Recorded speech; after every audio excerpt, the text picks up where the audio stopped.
लिए आज हम लोगों को क्या देखना है।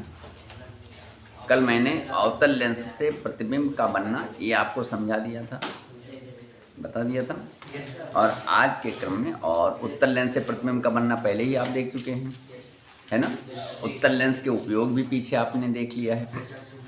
आज हम लोग अवतल लेंस के उपयोग, जीवन में कहाँ कहाँ अवतल लेंस के उपयोग होते हैं, यूजेज ऑफ कॉनकेव लेंस, इस पर बात करेंगे। जीवन में अवतल लेंस का उपयोग कहाँ कहाँ होता है, क्लियर, इस पर हम लोग बात करेंगे। लिख भी दिया मैंने, यूजेज ऑफ कॉनकेव लेंस या अवतल लेंस के उपयोग, इस पर हम लोग बात करेंगे, ठीक है ना। आइए, जीवन में कई जगह पर अवतल लेंस के उपयोग दिखाई देते हैं। कल मैंने एक फार साइटेडनेस की बात की थी, नहीं की थी, दूरदृष्टि दोष की बात की थी, हैं? और उसमें मैंने बताया था कि उसके निवारण के लिए उत्तल लेंस का प्रयोग किया जाता है, बताया था नहीं बताया था। जैसे फार साइटेडनेस होती है या लॉन्ग साइटेडनेस होती है एक बीमारी नेत्र संबंधी, उसी तरह से एक शॉर्ट साइटेडनेस भी होती है। शॉर्ट साइटेडनेस को निकट दृष्टि दोष कहते हैं। क्या कहते हैं? ये भी आई बाल और आई लेंस से जुड़ा, उसमें आई बाल और आई लेंस में डिफेक्ट आ जाने से, डिफेक्ट क्या आ जाता है, फोकल लेंथ चेंज हो जाए या आई बाल का डायमीटर चेंज हो जाए, उस पर हम अलग से बात करेंगे आगे आपके कोर्स में, उस पर बात करेंगे। तो ये शॉर्ट साइटेडनेस जिसे निकट दृष्टि दोष कहते हैं। क्या कहते हैं? निकट दृष्टि दोष लोगों की आंख में हो जाता है तो क्या दिक्कत आती है, थोड़ा सा बता देता हूँ। ऐसे लोग, देखा होगा बहुत लोग जब पुस्तक पढ़ते हैं ना तो काफ़ी पास ला के पढ़ते हैं, देखा होगा ना। कुछ लोग तो नॉर्मली पढ़ लेते हैं, कुछ मैंने बताया था काफ़ी दूर रखते हैं, और कुछ लोग काफ़ी पास ला के पढ़ते हैं, देखा होगा ना, काफ़ी पास ऐसे। कई बार वृद्धों को देखा होगा, कई बार मैंने बच्चों को भी देखा है हैं, बिल्कुल किताब में झुके रहते हैं, नहीं झुके रहते हैं। तो ये निकट दृष्टि दोष है। क्या है? ऐसा दृष्टि दोष जिसमें निकट की वस्तुएं स्पष्ट दिखाई देती हैं, लेकिन निकट की वस्तुएं स्पष्ट दिखाई देती हैं, लेकिन दूर की वस्तुएं स्पष्ट दिखाई नहीं देती हैं। निकट दृष्टि दोष होता है, ठीक है। और इसमें व्यक्ति जो है 25 सेंटीमीटर से और आगे लाकर पढ़ता है। कुछ बात समझ में आ रही नहीं आ रही? तो अगर निकट दृष्टि दोष हो गया है, शॉर्ट साइटेडनेस हो गया है, नहीं समझे, तो फिर उसको जो है डॉक्टर सजेस्ट करते हैं कि आप कॉनकेव लेंस का चश्मा यूज करिए ना, ऐनक, कॉनकेव लेंस लगा हुआ ऐनक, नहीं समझे। लेकिन ऐसा नहीं कि किसी का ऐनक किसी को लग जाएगा। निकट दृष्टि दोष दो लोगों के बीच में हो तो कोई आवश्यक नहीं है, ये बात तो तय है, निकट दृष्टि दोष दो व्यक्तियों की आंख में है तो दोनों को कॉनकेव लेंस ही दिया जाएगा, लेकिन उसकी पावर अलग अलग होगी। मान लीजिए कोई व्यक्ति इतनी दूर पर रखकर पढ़ता है, कोई इतनी दूर पर रखकर पढ़ता है, कोई और आगे ला के पढ़ता है, नहीं, तो सबकी आँख के अंदर, आँख के लेंस की क्या स्थिति है उसके आधार पे सबको अलग अलग पावर का, लेकिन सबको दिया जाएगा कौन सा लेंस? कॉनकेव ही। अगर निकट दृष्टि दोष है तो कॉनकेव लेंस ही प्रोवाइड कराया जाएगा, ये बात ठीक है ना। तो एक पहला यूज क्या आ गया, बोलिए,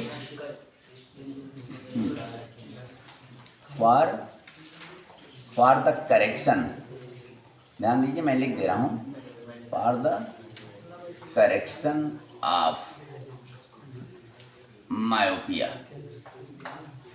ठीक है ना, मायोपिया कह दो, या फिर इसी को शॉर्ट साइटेडनेस कहते हैं। क्या कहते हैं? शॉर्ट साइटेडनेस भी कहते हैं। शॉर्ट साइटेडनेस दोनों एक ही चीज़ है, साइटेडनेस दोनों एक ही चीज़ है, ठीक है ना। तो इसके निवारण के लिए हम अवतल लेंस का उपयोग करते हैं। हिंदी में आप जान लें, निकट दृष्टि दोष का निवारण करने के लिए अवतल लेंस का उपयोग किया जाता है। ये बात क्लियर हो गई। आगे चलता हूँ। अगला इसका अवतल लेंस का अगला उपयोग क्या है? अवतल लेंस को उत्तल लेंस के साथ मिलाकर हाई क्वालिटी लेंस सिस्टम तैयार किया जाता है ऑप्टिकल इंस्ट्रूमेंट के लिए, प्रकाशिक यंत्रों के लिए। प्रकाशिक यंत्र क्या होते हैं? जैसे कैमरा हो गया, प्रोजेक्टर हो गया, हैं, जो प्रकाश के द्वारा जो काम करते हैं, प्रकाश की उपस्थिति वगैरह में जो काम करते हैं वो प्रकाशिकी यंत्र होते हैं। तो बहुत सारे प्रकाशिकी यंत्र होते हैं जिनके अंदर हाई क्वालिटी लेंस सिस्टम डाला जाता है, ठीक है ना। तो हाई क्वालिटी लेंस सिस्टम तैयार करने के लिए उत्तल लेंस और अवतल लेंस का कॉम्बिनेशन उसमें इस्तेमाल किया जाता है। तो आप क्या लिखोगे, उत्तल लेंस के साथ अवतल लेंस का उपयोग हाई क्वालिटी लेंस सिस्टम तैयार करने के लिए किया जाता है। क्लियर हुआ ना। आइए, to make high quality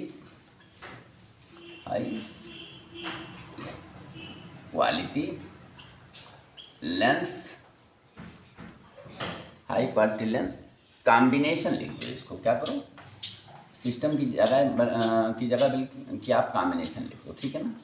high quality lens combination तैयार करने के लिए उत्तल लेंस के साथ अवतल लेंस का भी उपयोग किया जाता है, एक साथ मिला के। ये बातें समझ में आ रही नहीं आ रही हैं? उत्तल लेंस का और उपयोग कहाँ पर होता है मैं बताता हूँ। उत्तल लेंस का एक उपयोग और होता है बेटा, दरवाजे में, ठीक है ना, वाइड एंगल व्यू के लिए। समझ में आया। स्पाई होल होता है कि मान लो अंदर से कोई आदमी बाहर की तरफ देख ले, ऐसा होता है ना। अंदर मतलब लगा, दरवाजे में लगा हुआ होता है कि अंदर कोई बाहर नॉक कर रहा है, दरवाजे पे नॉक कर रहा है ना, तो देख ले उसको, क्या करे, देख ले, समझ में। तो उसके लिए स्पाई होल, लेकिन वाइड एंगल, क्या वाइड एंगल, एक मिनट, समझ रहे नहीं। वाइड एंगल स्पाई होल क्या होता है, दरवाजे में कहीं काट के लगा दिया जाता है ना इसलिए। और कोई मान लो बाहर आया तो अंदर से देखा जा सकता है काफ़ी ज़्यादा। अंदर से जब देखेंगे तो होल छोटा सा होगा, क्या होगा, मेरी बात सुन, दरवाजे में होल छोटा सा होगा और उसमें कान के लेंस लगा देंगे तो उसमें जब आँख लगाया जाएगा तो बाहर का काफ़ी हिस्सा दिख जाता है। क्लियर हुई बात ना, ठीक है ना। वाइड एंगल स्पाई होल कहते हैं, ठीक। समझ में आ रहा है नहीं आ रहा है। दरवाजे के अंदर कोई दरवाजा ऐसे ही खोलता है, पता नहीं कौन आया हो, कैसे आया हो, तो छोटा सा लेंस लगा हुआ है, किसमें, दरवाजे में लगा हुआ है, और उससे जब देखा जाएगा तो बाहर का काफ़ी हिस्सा दिख जाता है। उसे वाइड एंगल स्पाई होल कहते हैं। समझ में आ रहा है नहीं आ रहा है। उसको बनाने के लिए भी इसका इस्तेमाल किया जाता है, ठीक है ना। Wide angle spy hole, clear हुआ ना। और एक यूज बेटा और जान लो, कॉनकेव लेंस का एक यूज और जान लो। गैलीलियो का जो टेलीस्कोप होता है उसमें आई लेंस के रूप में, टेलीस्कोप तो मैंने बताया था, टेलीस्कोप एक ऑप्टिकल इंस्ट्रूमेंट है, प्रकाशिकी यंत्र है, जिससे हम आकाशीय पिंडों का अध्ययन करते हैं। तारे हो गए, ग्रह हो गए, इनका अध्ययन करते हैं, ठीक है ना। तो गैलीलियो ने एक दूरदर्शी बनाई थी, टेलीस्कोप, गैलीलियन टेलीस्कोप उसको कहते हैं। क्या कहते हैं, गैलीलियन टेलीस्कोप। गैलीलियो साइंटिस्ट थे, उन्होंने बनाई थी, तो उन्हीं के नाम के आधार पर इसको गैलीलियन टेलीस्कोप कहते हैं। तो गैलीलियन टेलीस्कोप में देखिए, टेलीस्कोप में दो लेंस होते हैं, एक आँख की ओर होता है और एक ऑब्जेक्ट की ओर होता है। जैसे मान लीजिए हम चंद्रमा को देख रहे हैं तो एक आगे की ओर होगा, चंद्रमा की ओर, एक हमारी आँख की ओर होगा। तो जो आँख की ओर होता है, आई लेंस आप कह लो उसको शॉर्ट में, आगे अगर आपके कोर्स में होगा तो मैं समझाऊंगा। तो आई लेंस, गैलीलियन टेलीस्कोप में आई लेंस के तौर पे अवतल लेंस का इस्तेमाल होता है, प्रयोग होता है, ठीक है, हो गया ना। As eye lens in Galilean telescope, ठीक है, ठीक है ना, टेलीस्कोप, क्लियर हुआ ना। तो गैलीलियन टेलीस्कोप में, टेलीस्कोप मैंने लिख दिया जल्दी में, चलिए कोई बात नहीं, ठीक है ना। तो गैलीलियन टेलीस्कोप में आई लेंस के तौर पे भी अवतल लेंस का उपयोग होता है। मैं बता देता हूँ बेटा, मैं बता देता हूँ। निकट दृष्टि दोष के निवारण के लिए, ठीक है, निकट दृष्टि दोष के निवारण के लिए हाई क्वालिटी लेंस कॉम्बिनेशन बनाने के लिए उत्तल लेंस के साथ अवतल लेंस का उपयोग किया जाता है, ठीक है ना। और दरवाज़ों के अंदर वाइड एंगल स्पाई होल में, वाइड एंगल स्पाई होल में इस्तेमाल किया जाता है, ये अवतल लेंस इस्तेमाल किया जाता है। और जो गैलीलियो का टेलीस्कोप है, गैलीलियो का दूरदर्शी है, उसमें आई लेंस के रूप में दो लेंस उसमें लगते हैं, एक ऑब्जेक्ट की ओर, उसको ऑब्जेक्टिव कहते हैं, समझ में आया? एक आँख की ओर लगता है, आई पीस या आई लेंस कहते हैं उससे, ठीक है। तो आई लेंस के रूप में गैलीलियन टेलीस्कोप में अवतल लेंस का उपयोग किया जाता है। बात क्लियर होगी? ठीक है, ओके।